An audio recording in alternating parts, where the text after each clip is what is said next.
La jeunesse goudompoise est en ordre de bataille pour lutter contre le Covid-19. Un comité a été mis sur pied à cet effet. Hassan Kourman porte leur parole. Ça fait maintenant plus d'une semaine que l'équipe tout entière est là, sur pied d'œuvre.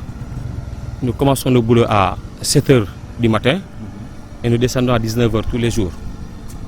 Alors, c'est d'abord la sensibilisation parce que c'est l'axe principal. Nous sensibilisons et nous demandons aussi aux voyageurs de respecter les normes. Depuis que la mesure sur le port des masques obligatoires dans les lieux publics est tombée, ces jeunes veillent à son application. D'abord, lorsque le président a sorti le décret, on a d'abord sensibilisé pendant 12 jours, pendant 3 jours, on sensibilise.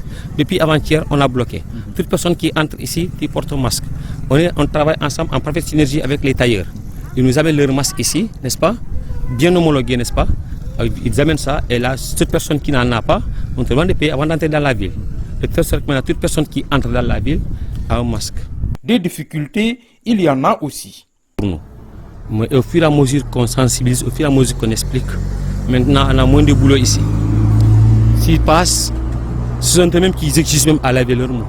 Ce sont eux-mêmes qui exigent même le thermoflash. Parce que le seul thermoflash que nous avons ici est tombé en panne. Mais depuis hier, nous avons des problèmes. Ils veulent savoir leur température. Donc ils ont adhéré au projet. Et ça ne suffit pas aussi. Quand ils entrent dans les véhicules, beaucoup d'entre eux enlèvent le masque. On attend à ce qu'ils embarquent dans les véhicules, on vient, on les sensibilise. Que là, il ne faut pas la lever, il faut porter, c'est pour te protéger et pour protéger tous ceux qui se trouvent autour aussi.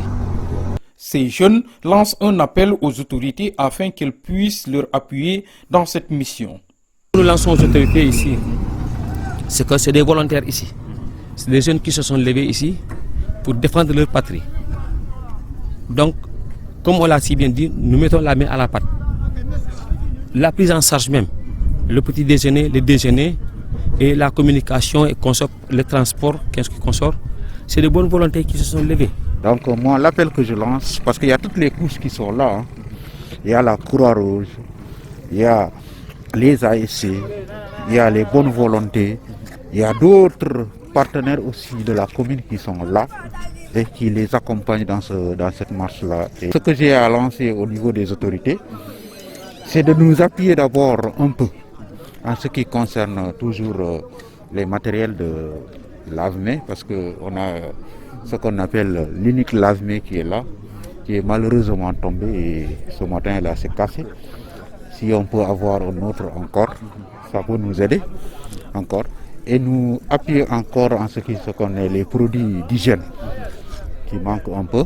Des fois, on a ces difficultés. Ça y est quoi, mais au fur et à mesure qu'on continue, on risquerait d'avoir des difficultés sur ça. Et aussi les masques, parce qu'on est là aussi, on sensibilise la population au port des masques. Et je crois que les gens comprennent de plus en plus. Donc aussi comprendre que si ces jeunes qui sont là, pas nous peut-être, mais les jeunes qui sont là, volontaires, des enfants, qui n'ont rien, et qui laissent tout et qui viennent ici, ils passent toute la journée, de 7 h à 19 h, rester avec nous. Donc pensez à ces gens-là, ne serait-ce qu'à leur donner de l'eau à boire. Espérons que cet appel sera entendu.